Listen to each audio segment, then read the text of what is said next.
Hello বন্ধুরা, তোমরা সবাই কেমন আছো? চলেছি সংস্কৃতি তনা চ্যানেলের আরেকটা নতুন ভিডিও নিয়ে।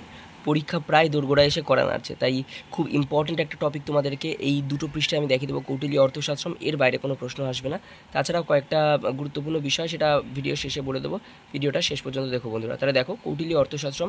কৌটিল্য উল্লেখিত তার পূর্ববর্তী নীতিশাস্ত্রকার বা অর্থশাস্ত্র আলোচকদের মধ্যে কে কে ছিলেন? ভরদ্বাজ, বিশালাক্ষ, পরাশর, পিশুন, যার অন্য নাম হচ্ছে নারদ, কৌন পদন্ত, অন্য নাম হচ্ছে ভীষ্ম, বাতব্যাধি, শ্রীকৃষ্ণের মন্ত্রী উদ্ভব, আর বৌদন্তী পুত্র, যার অন্য নাম হচ্ছে ইন্দ্র। তো এইগুলো ভালো করে দেখে রাখবে, এখান থেকে প্রশ্ন আসে কিন্তু। পরিচয়, কৌটিল্যের ব্যক্তিগত পরিচয় নিয়ে মতভেদ আছে। একটি মতে চাণক্য, কৌটিল্য, চন্দ্রগুপ্ত, বিষ্ণুগুপ্ত একই ব্যক্তি। তারা বলেন বিষ্ণুগুপ্ত সম্ভবত চাণক্যের পিতৃপ্রদত্ত নাম, তিনি চণকের পুত্র বা চণকের অধিবাসী ছিলেন বলে তার নাম হয়েছিল চাণক্য। অনেকের মতে তিনি নীতিসার গ্রন্থের রচয়িতা কামন্দকের গুরু ছিলেন। অর্থশাস্ত্র, এই পাঠটা খুব ভালো করে দেখবে। অর্থশাস্ত্র 15টি অধিকরণ, প্রকরণ 180টি, অধ্যায় হচ্ছে 150টি, শ্লোক সংখ্যা হচ্ছে 6000টি। আমি সবসময় টুকরো টুকরোভাবে মনে রাখার থেকে কারিকা মুখস্থ করে এটা নেওয়াটাকে বেশি গুরুত্বপূর্ণ বলে মনে করি, ভালো বলে মনে করি। দেখো এখানে এই যে ব্যাপারটা আমি পড়লাম, এটাই তোমাদেরকে, এখানে একটা কারিকা আছে, কি বলছে এই প্রশ্নের কারিকাতে বলা হচ্ছে শাস্ত্র সমুদ্দেশাহ পঞ্চদশাধিকরণানি, পঞ্চদশ অধিকরণ, 150 শতাধ্যায় শতম, অধ্যায় হচ্ছে 150 মানে 150টি, 60টি প্রকরণম শতম, প্রকরণ হচ্ছে 180টি, আর শত শ্লোক সহস্রানীতি, এবং 6000টি শ্লোক। মাথায় রাখবে এখানে 340টি পদ্যে লেখার, বাকি সব গদ্যে লেখা, মানে গদ্য পদ্য মিশিয়ে অর্থশাস্ত্র লেখা, তার মানে কিন্তু এটা চম্পু কাব্য নয়, মাথায় রাখবে। অধিকরণ হচ্ছে এটা দুটি ভাগ, একটা হচ্ছে তন্ত্র এবং আবাপু, আর পরবর্তীকালে তন্ত্র যুক্তি বলে একটা আছে, 3টি ভাগ। আভ্যন্তরীণ এবং শাসনকার্য পরিচালনা, পারিভাষিক নাম হচ্ছে তন্ত্র। কাছাকাছি বা দূরবর্তী পররাষ্ট্রগুলির মধ্যে নৃপতিদের কার্যকলাপ সম্বন্ধে অবহিত থাকা, বিশেষ বিশেষ ক্ষেত্রে সন্ধি বিগ্রহাদি সারগুণ্য প্রয়োগের মাধ্যমে ওই সব রাজ্যের সঙ্গে কূটনৈতিক সম্পর্ক গড়ে তোলার বিষয়টির পারিভাষিক নাম হচ্ছে আবাপ। অর্থশাস্ত্রে 5টি অধিকরণ তন্ত্র বিষয়ক, এখানে মোট 95টি প্রকরণ, 96টি অধ্যায় আছে। তন্ত্র বিষয়ক 5টি অধিকরণ কি কি? বিনয়াধিকারিকম, অধ্যক্ষোপচার, ধর্মস্থানীয়, কণ্ঠকোষোধন, যোগবৃত্ত, এরপরে মণ্ডলয়নী, সারগুণ্য, ব্যাসনাধিকারিক, এভাবে প্রায় 15টি আছে। ষষ্ঠ থেকে চতুর্দশ অধিকরণ আবাপ বিষয়ক, এবং পঞ্চদশ অধিকরণ তন্ত্র এবং আবাপ কোনোটিতেই পড়ে না। কৌটিল্যের মতে বিদ্যা 4 প্রকার, এটা খুব ইম্পর্টেন্ট বন্ধুরা, দেখে নাও।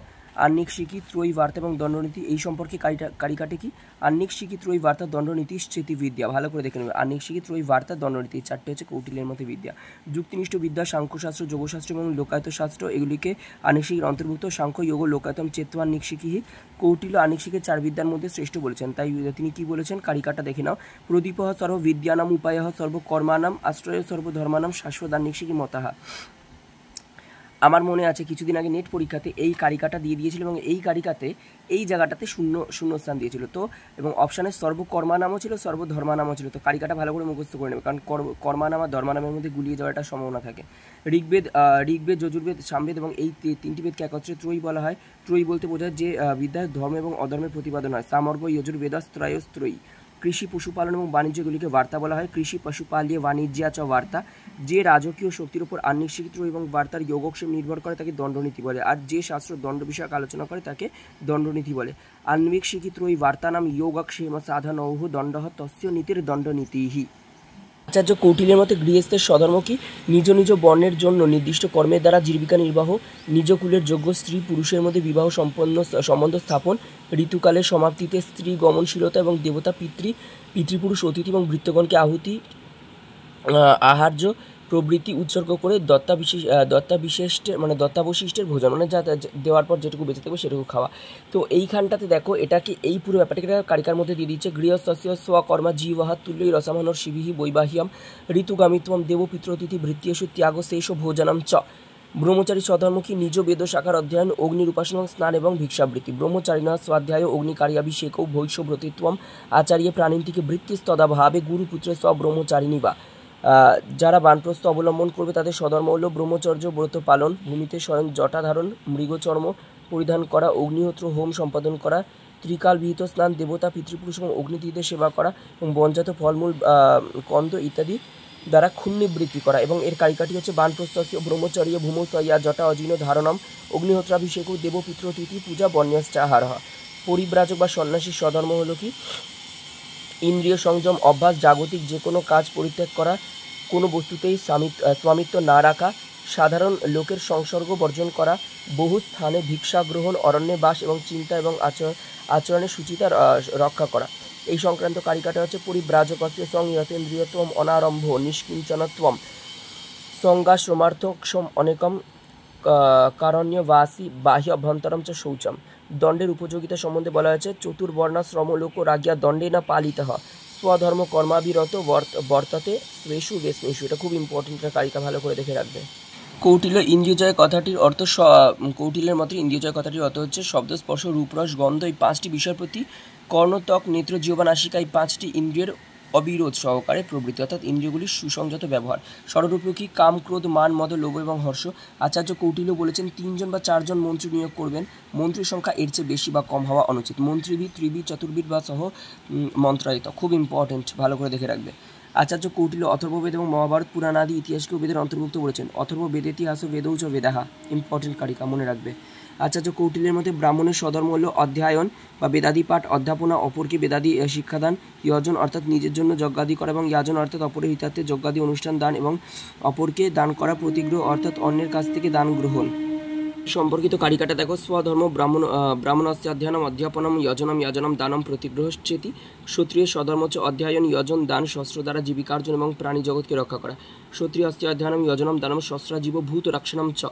বৈশ্যের স্বধর্মের হলো বৈশ্যের স্বধর্ম হলো অধ্যয়ন, যজন, দানকর্ম, কৃষিকর্ম, পশুপালন এবং বাণিজ্য। বৈশ্যস্য অধ্যয়নম যজনম দানম কৃষি পশুপালীয় বাণিজ্য চ। এটা খুব ইম্পর্টেন্ট, কৃষি এবং বাণিজ্য কার স্বধর্ম। শূদ্রের স্বধর্ম হচ্ছে ব্রাহ্মণ আদি 2 জাতির শুশ্রূষা, সেবা, কৃষিকর্ম, পশুপালন, বাণিজ্য এবং কারু এবং চারণাদি কর্ম। এটা খুব ইম্পর্টেন্ট। শূদ্রস্য 2 জাতি শুশ্রূষা, বার্তা, কারুকুশীলভ কর্মচ। এই জায়গাটা খুব ইম্পর্টেন্ট, কারণ শূদ্রের এই কারুকুশীলভ কর্ম শূদ্রের স্বধর্ম। বৃদ্ধ সংযোগ কথাটিতে আচার্য কৌটিল্য বৃদ্ধ বলতে জ্ঞান বৃদ্ধদের বুঝিয়েছেন। বৃদ্ধ সংযোগ অর্থ জ্ঞান বৃদ্ধদের অর্থাৎ আন্বেষিকী, বার্তা প্রভৃতি বিষয়ে প্রাজ্ঞ ব্যক্তিদের সঙ্গে রাজার শিক্ষার্থী আচার্য সদৃশ সম্বন্ধ। যোগ শব্দ অর্থাৎ অলব্ধ বস্তু পাওয়া এবং পাবার জন্য চেষ্টা। অপ্রাপ্তস্য প্রাপণম যোগ। ক্ষেম শব্দের অর্থ হচ্ছে অলব্ধ বস্তু যথাযথভাবে রক্ষা। প্রাপ্তস্য রক্ষণ ক্ষেম। এইভাবে যোগক্ষেম শব্দটি দিয়ে বোঝানো হয় অলব্ধ বস্তু লাভের চেষ্টা এবং লব্ধ বস্তুর রক্ষণ। বিনয় বা শিক্ষা 2 প্রকার, কৃতক এবং স্বাভাবিক। অরিষট বর্গ ত্যাগ কথাটি দিয়ে আচার্য কৌটিল্য কাম, ক্রোধ, লোভ, মান, মদ এবং হর্ষ এই 6টি রিপু বর্জন বুঝিয়েছেন। ইন্দ্রিয় জয় কর্ণ, ত্বক, নাসিকা, জিহ্বা, চক্ষু, শব্দ এইগুলো দিয়ে শব্দ, স্পর্শ, রূপরস, গন্ধ প্রভৃতি বিষয়ে অবিরোধ প্রবৃত্তির নামই ইন্দ্রিয় জয়। শাস্ত্র প্রতিপাদিত বিষয়ে অনুষ্ঠানকেও ইন্দ্রিয় জয় বলা হয়। কর্ণ, ত্বগক্ষী, জিহ্বা, জ্ঞানেন্দ্রিয়ানাম শব্দ, স্পর্শ, রূপ, রস, গন্ধেষু বিপ্রতিপত্তির ইন্দ্রিয় জয়। শাস্ত্রার্থানুষ্ঠানং বা কুৎস বা শাস্ত্রম ইন্দ্রিয় জয়। রাজর্ষিবৃত্তম কথাটি দিয়ে আচার্য কৌটিল্য বুঝিয়েছেন রাজা হেও যিনি ইন্দ্রিয় জয় করে ঋষির মতো আচরণ করেন, তার কর্তব্য বিষয়ে তার ব্যবহার। অমাত্য উৎপত্তির অধ্যায়ে রাজার প্রধান সহায় অমাত্যদের উৎপত্তি অর্থাৎ নিয়োগ সংক্রান্ত আলোচনা করা হয়েছে। এই হলো গিয়ে মোটামুটি একটা অর্থশাস্ত্রের আলোচনা। বন্ধুরা দেখলে তোমরা পুরো ভিডিওটা। গলার কি অবস্থা, ঠান্ডা লেগে আমি কথা বলতে পারছি না, তবুও তোমাদের পরীক্ষার জন্য একটা ভিডিও করলাম। ভিডিওটা ভালো লাগলে অবশ্যই চ্যানেলটাকে সাবস্ক্রাইব করে পাশে থেকো এবং বন্ধুদের সাথে কিন্তু ভিডিওটা অবশ্যই শেয়ার করো, কারণ এই লড়াইটা শুধুমাত্র তোমার নয়, তোমার বন্ধুরও। এখানে তুমি কিন্তু বন্ধুকে না দিলে শুধুমাত্র সে চাকরি পাবে না এমনটা নয়, কম্পিটিশনে কিন্তু সবাই আছে, বেকারত্বের জ্বালাটা সবারই। তাই জন্য ভিডিওটা সবাইকে শেয়ার করো। সবার জন্য অনেক শুভেচ্ছা রইল।